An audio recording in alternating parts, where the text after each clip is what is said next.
Baik, Perhimpunan Agung UMNO 2022 meneruskan agendanya hari ini. Sebentar tadi kita sudah pun mendengar ucapan dasar oleh Presiden UMNO, Datuk Seri Ahmad Zahid Hamidi. Baik, untuk kupasan lanjut, kita nak bersama dengan Hashimi Mohamad langsung dari WTC.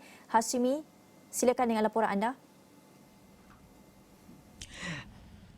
Baik, terima kasih Gigi di studio. Betul, kita telah pun menyaksikan dan juga mendengar ucapan pertama daripada Presiden UMNO Datuk Seri Ahmad Zahid Hamidi dalam ucapan dasar Perhimpunan Agung UMNO 2022. Langsung kita bawa ke perkembangan dari WTC Kuala Lumpur yang mana secara ringkas dan juga menyeluruh pelbagai aspek telah pun disentuh oleh Presiden UMNO Datuk Seri Ahmad Zahid dalam ucapannya daripada usaha untuk mengukuhkan kembali UMNO, juga kepada kekalahan pada PRU 15 yang juga disifatkan hanya 30 kerusi parlimen saja dimenangi ketika itu, dan juga bagaimana usaha digerakkan untuk menyertai kerajaan perpaduan sehinggalah kepada usaha untuk mengembalikan keyakinan rakyat di bawah kepimpinan UMNO dan juga Barisan Nasional. Dan kita melihat juga untuk kepada kestabilan institusi parti bersama dengan Esro Awani ketika ini adalah penganalisis politik dan hubungan antarabangsa UUM, Profesor Dr. Muhammad Azzuddin Mohamad Sani. Terima kasih Prof kerana bersama dengan Esro Awani. Sama-sama, terima kasih.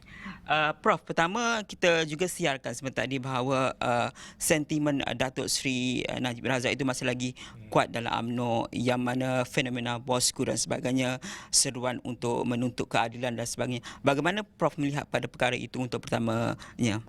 Ya, saya lihat kalau kita susuri tadi dalam ucapan Datuk Seri Zahid Hamidi di awal ucapan beliau dia menyentuh tentang Datuk Seri Najib Tun Razak dan beliau hanya sebenarnya menuntutkan supaya keadilan ditegakkanlah dalam kes Datuk Seri Najib Tun Razak di kala warga UMNO dan juga warga Barisan Nasional berkempen dan bersidang, tapi Datuk Seri Najib berada di penjara sekarang. Jadi hanya yang beliau mintakan adalah supaya keadilan ditegakkan, dan dia ada menyebut tentang bahawa keadilan yang ataupun hukuman yang diterima oleh Datuk Seri Najib itu adalah lebih pada penghukuman politik. Jadi itu yang dia tekankanlah, dan nampak sentimen di kalangan perwakilan UMNO masih kuat lagi sebenarnya menyokong Datuk Seri Najib.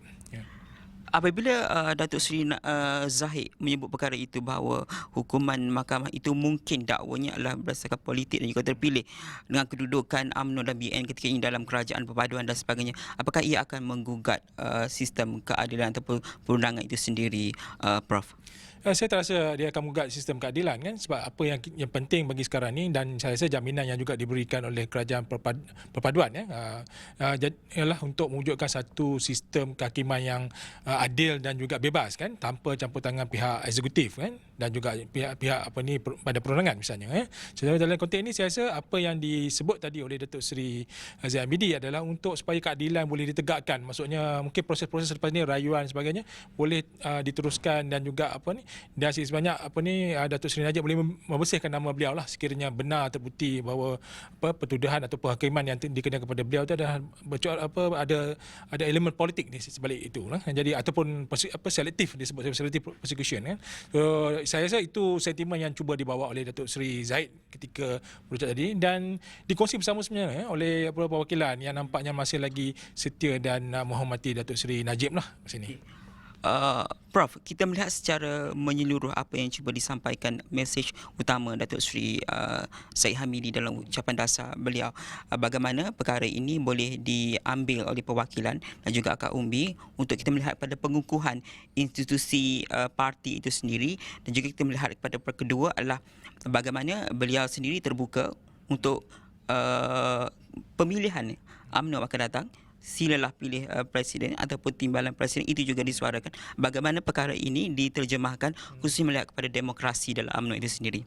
Ya, kalau kita balik pada persoalan kita susuri ucapan tadi, dia ada banyak perspektif yang cuba dibawa dan perspektif yang awal dalam ucapan beliau banyak menekankan kepada penerangan kepada kenapa perlunya mudarat besar dielak dan mudarat kecil tu diterima. Maksudnya dalam konteks ini mudarat besar tu Perikatan Nasional dan mudarat kecil tu Pakatan Harapan yang mana sedia maklum bahawa Barisan Nasional bersedia untuk jadi pembangkang, tapi tidak boleh sebab terpaksa menghormati saranan dan permintaan Yang Pertua Agong untuk wujud kerajaan perpaduan. Jadi dalam konteks ini bersama dengan Pakatan Harapan yang mengetuai kerajaan persekutuan sebab mereka mendapat jumlah majoriti yang lebih besar kan. Jadi itu ditekankan dan diminta supaya pihak dalam UMNO menerima pendekatan ini dan kerjasama yang diberikan oleh UMNO Barisan Nasional bersama dengan kerajaan perpaduan. Dan dalam masa sama juga dia juga mengkritiklah, mempersoalkan ada pihak-pihak yang cuba dalam UMNO sendiri untuk bekerjasama dengan Perikatan Nasional sebagainya disebut. Tapi walaupun disebut dan beliau kritik dan ada juga beliau kata nak mahu ambil tindakan, tapi dalam masa sama beliau memaafkan kepada semua yang yang dilihat terjerumuslah dalam konteks nak membentuk kerajaan yang lain selain pada kerajaan perpaduan bersama Pakatan Harapan dan rakan-rakan di Sabah Sarawak. Jadi itu perspektif yang cuba dibawa di peringkat awal. Dan kemudian dia menyebut tentang pertandingan. Yang kita tahu pemilihan UMNO akan berlangsung dalam masa terdekat ini dan bermula dengan cawangan sampailah ke peringkat tertinggi. Dan beliau berkata beliau bersedia untuk menghadapi pertandingan ini dan dalam sama menyerahkanlah sebab kalau kita lihat daripada semalam kan saya susuri perwakilan debat dan sebagainya, ada perspektif yang mahukan pertandingan di peringkat tertinggi, maksudnya presiden dan timbalan presiden. Ada yang juga tidak mahu kan. Cuma di pihak beliau sebenarnya beliau menyerahkanlah kepada perwakilan untuk tentukan kalau perlu bersaing dia perlu bertandinglah kan. Kalau tidak ada pertandingan maksudnya tidak ada calon alternatif dikemukakan. Sebab saya jamin beliau akan mempertahankan jawatan beliau sebagai presiden dan Tok Mat mungkin sebagai timbalan presiden, dan sekiranya tak ada alternatif jadi dia mungkin menang tanpa bertanding lah. Tapi kalau ada persaingan dia bersedia untuk menghadapi persaingan tersebut lah. Jadi perspektif itu cuba dibawa lah supaya demokrasi di dalam UMNO itu ditegakkan. Itu yang penting lah. Selain itu saya nampak juga dia ada menjelaskan tentang wakil-wakil UMNO khususnya yang berada dalam kerajaan, dia membangkitkan peri pentingnya berjuang atas landasan UMNO itu sendiri dan bawa kepada agenda negara. Dalam misalnya dia sebut tentang Datuk Azalina berperanan sebagai Iron Lady disebut untuk bawa agenda reform dalam institusi pentadbiran kan, perundangan.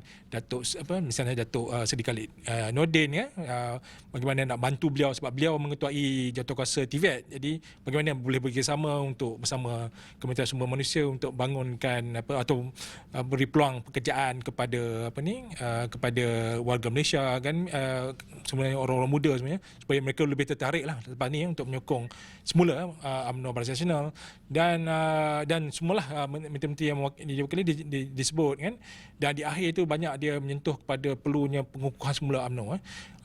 Elakkan perbalahan pecahan sebab dia mengingatkan yang UMNO tewas kan dalam PRU lepas. Jadi sekarang ini masa untuk bangkit dan mereka diberi kesempatan bersama dengan kerajaan Pakatan Harapan dan GPS JRS dalam kerajaan perpaduan untuk bersaing semula dan dapat tempat di hati orang Melayu terutamanya golongan muda yang nampaknya dah terpesong ke pihak pembangkang. Jadi dalam konteks ini saya rasa beliau menyentuh semua perkara secara holistik dan mengharapkan ada kesepaduan dalam UMNO itu untuk bergerak ke hadapan untuk membangunkan semula parti UMNO ini. Tapi Prof, ketika ini apa cabaran paling besar untuk UMNO itu sendiri mengukuhkan semula parti dan apa yang mungkin perlu dilakukan segera untuk ketika ini sebaik saja PAU ini habis esok, Prof? Ya, saya rasa intipati daripada semalam perdebatan dan juga hari ini dalam ucapan Presiden kita lihat bahawa yang ditekankan adalah kesepaduan dalam UMNO itu sendiri kan, kerana dibimbangi akan berlaku pecah belah lagi kan.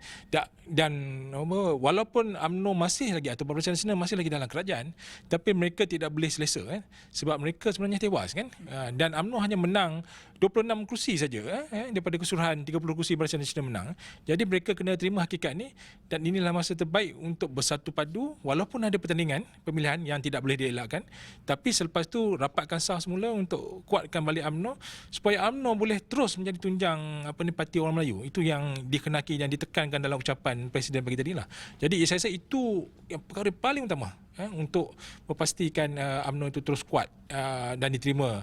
Dan beliau sendiri pun Presiden menyebut tentang portfolio beliau dalam kerajaan yang akan berperanan untuk masuk ke kampung-kampung, ke desa-desa, ke wilayah-wilayah supaya sokongan orang Melayu yang masih lagi di luar tu kan dapat kembali semula menyokong UMNO dan Barisan Nasional. Jadi itu yang ditekankan oleh beliau tadi. Jadi saya rasa paling orang kata perkara paling penting sekarang ni adalah kesepaduan dalam UMNO itu yang perlu dimantapkan.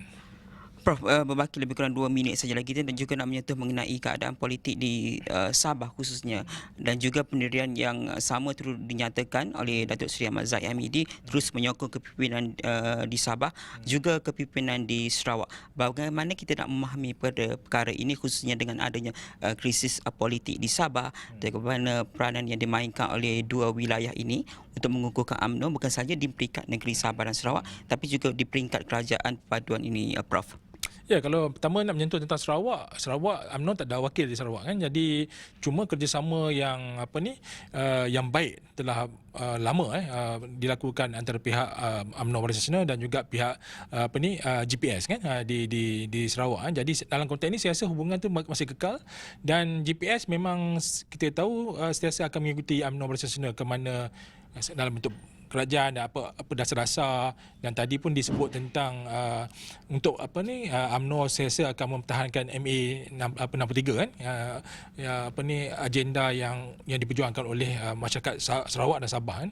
Cuma di Sabah ni agak complicated sebab UMNO ataupun Barisan Nasional berpecah kan. Ada yang jadi pembangkang, ada yang jadi kerajaan kan.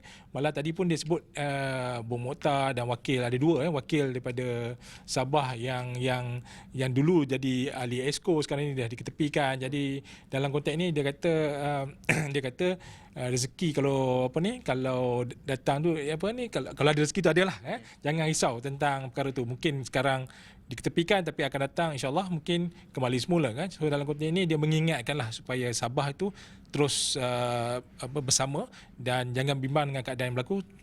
Mungkin ada solution ke arah itulah. Baik Prof, banyak mungkin boleh disambung nanti untuk ke studio Sarawak ni. Itu dia pengasih politik dan juga hubungan antarabangsa UUM Profesor Dr. Muhammad Azzuddin Mohamad Sani mengupas mengenai ucapan dasar Presiden UMNO Datuk Seri Ahmad Zahid Hamidi dan juga bagaimana kita melihat pada hala tuju UMNO khususnya untuk mengukuhkan lagi institusi parti dan kita akan bawakan semua perkembangan PAU 2022 ini di Sarawak dan sarawak.com. Terima kasih lagi sekali Prof. Kita kembali kepada Gigi di studio untuk jam ini. Baik, terima kasih Hashimi. Itu tadi kupasan susulan daripada ucapan dasar Presiden.